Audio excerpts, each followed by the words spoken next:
मेरा नाम सूफिया है और पिछले पार्ट में आपने देखा कि अपने जॉब के सिलसिले में मैं एक छोटे शहर ट्रांसिल्वेनिया पर आ गई थी, जहाँ पर मुझे एक रूममेट के साथ रहना था जिसका नाम जॉन था। जिस घर में हम रह रहे थे उस घर में थोड़े दिनों के बाद ही हमारे साथ बहुत अजीब घटनाएं घटने लगी थी।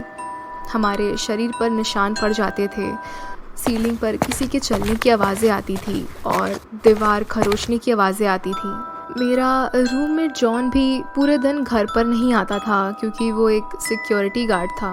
वो कहता था कि उसकी शिफ्ट कभी रात को होती है तो कभी दिन को होती है, पर मोस्ट ऑफ द टाइम उसकी शिफ्ट दिन वाली होती थी और वो रात को ही घर पर मौजूद होता था। जब वो सारी अजीब हरकतें बहुत ज़्यादा ही बढ़ गई तब जॉन ने मुझे बताया कि ये हो ना हो किसी रक्त पिशाच का काम है। वो हमारे खून के प्यासे होते हैं और वो जब एक बार हमसे चिपक जाते हैं तो उन्हें अपने आप से दूर करना बहुत ही ज़्यादा मुश्किल होता है। ना चाहते हुए भी मुझे जॉन की बातों पर यकीन हो रहा था क्योंकि मैंने ऐसी किसी भी चीज़ को नहीं देखा था। वो दो लाल आंखें और सिर्फ आवाज़ों का सुनाई देना मैंने किसी को नहीं देखा था। बस मेरे शरीर पर मुझे पंजों के निशान नज़र आ रहे थे, खरोच के निशान नज़र आ रहे थे। जॉन ने कहा कि क्या तुमने कभी ट्रांसिल्वेनिया का नाम नहीं सुना? ये जगह इन्हीं चीज़ों के लिए ही तो फेमस है। यहाँ पर ऐसे पिशाच का मिलना बहुत ज़्यादा ही कॉमन है और अगर हमें इन चीज़ों से अगर बचना है तो हमें अब इसी घर पर ही रहना पड़ेगा। हमें इसी घर पर ही कुछ टोने टोटके आजमाने पड़ेंगे। पुराने समय से ही कुछ चीज़ें चलती आ रही हैं जिससे कहा जाता है कि पिशाचों से बचा जा सकता है और उन्हें अपनी ज़िंदगी से दूर किया जा सकता है। मैं अब जॉन की सारी बातें मान रही थी क्योंकि मुझे ऐसा लग रहा था कि शायद उसे इस मुद्दे में बहुत ज़्यादा ही बातें पता हैं क्योंकि वो यहीं का था। उसने कहा कि हमें अपने ही घर में ज़मीन में खुदाई करनी पड़ेगी और जितना हो सके हमें उतना नीचे खुदाई कर कर एक छोटा सा कमरा बनाना पड़ेगा क्योंकि ऐसे पिशाच ज़मीन के अंदर होते हैं तो वो बहुत ही ज़्यादा कमज़ोर होते हैं और ऊपर वो बहुत ज़्यादा शक्तिशाली होते हैं। हम जितना ज़्यादा खुदाई कर कर नीचे ज़मीन के अंदर जाएंगे बहुत ज़्यादा चांसेस होंगे कि वो पिशाच हमें छोड़ दे। हम जो रूम बनाएंगे उस रूम को हमको बहुत ही ज़्यादा पुराने तरीके से बनाना होगा। उस रूम को हमको सारी पुरानी चीज़ों से भरना होगा जैसे कि पुरानी पेंटिंग्स या और भी बहुत कुछ। मुझे भी जॉन की बात सही लग रही थी। उसके बाद अगले दिन सुबह से ही हम दोनों ने अपने आप को घर में बंद कर लिया और खुदाई करना शुरू कर दिया। हमने बहुत ज़्यादा देर तक खुदाई की। उसके बाद हमने एक कमरा जैसा छोटा सा रूम बना लिया था और जॉन के पास बहुत सारी पुरानी तस्वीरें थीं और बहुत सारे पुराने स्टैचूज़, किताबें, वो सारी चीज़ें ऊपर से नीचे उस गुफा जैसे रूम पर लेकर आता था और वो सारी चीज़ों को जमाने लगा था।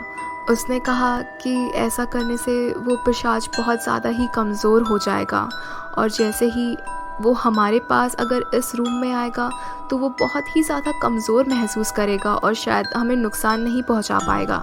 ये रक्त पिशाच वैसे ही बहुत ज़्यादा कमज़ोर होते हैं। वो इंसानों का खून चूसकर उससे हमेशा के लिए अमर होना चाहते हैं। वो ऐसा इसलिए करते हैं क्योंकि वो पहले से ही बहुत कमज़ोर होते हैं, इसलिए उनमें इतनी ताकत नहीं होती कि वो सामने से ही हमारा सामना कर सके।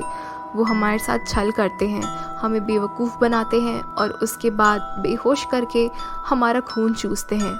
उसने कहा कि हो सकता है अगर वो रक्त पिशाच नीचे हमें नुकसान पहुंचाने आए तो वो इतना कमज़ोर हो जाएगा कि अपने शायद असली रूप में आएगा और तब हम पूरी तरह से ताकतवर होंगे। हम उस पर अपनी पूरी शक्ति से वार करेंगे और उसके चंगुल से बच जाएंगे। ये सारी बातें सुनकर मुझे बहुत ही ज़्यादा डर लग रहा था, पर एक तरह से मैं अपने आप को खुशनसीब मान रही थी कि मेरे पास जॉन जैसा एक दोस्त है जो मेरी इस वक्त पर मेरी मदद कर रहा है। अब हम पूरी तरह से तैयार थे उस रक्त पिशाच पर हमला करने के लिए, पर इस बार कुछ अलग हुआ।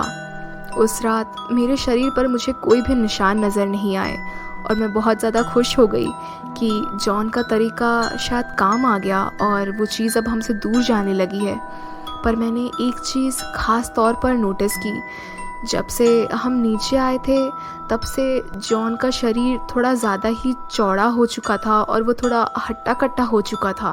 उसकी आंखें भी थोड़ी अजीब सी हो रही थी और वो बार बार धूप का चश्मा पहन रहा था। मैं उससे यही कह रही थी कि इतनी अंधेरे कमरे में तुम्हें धूप का चश्मा पहनने की आखिर क्या ज़रूरत है। तो वो मेरी बातें पलट देता था और कहता था कि मुझे आंखों में थोड़ी तकलीफ़ हो रही है। पर अब मुझे उस पर बहुत ज़्यादा ही डाउट होने लगा था। अब मैं पूरी तरह शुरुआती से सोचने लगी थी कि मेरे साथ आखिर ये सारी हरकतें कब से शुरू हुई हैं।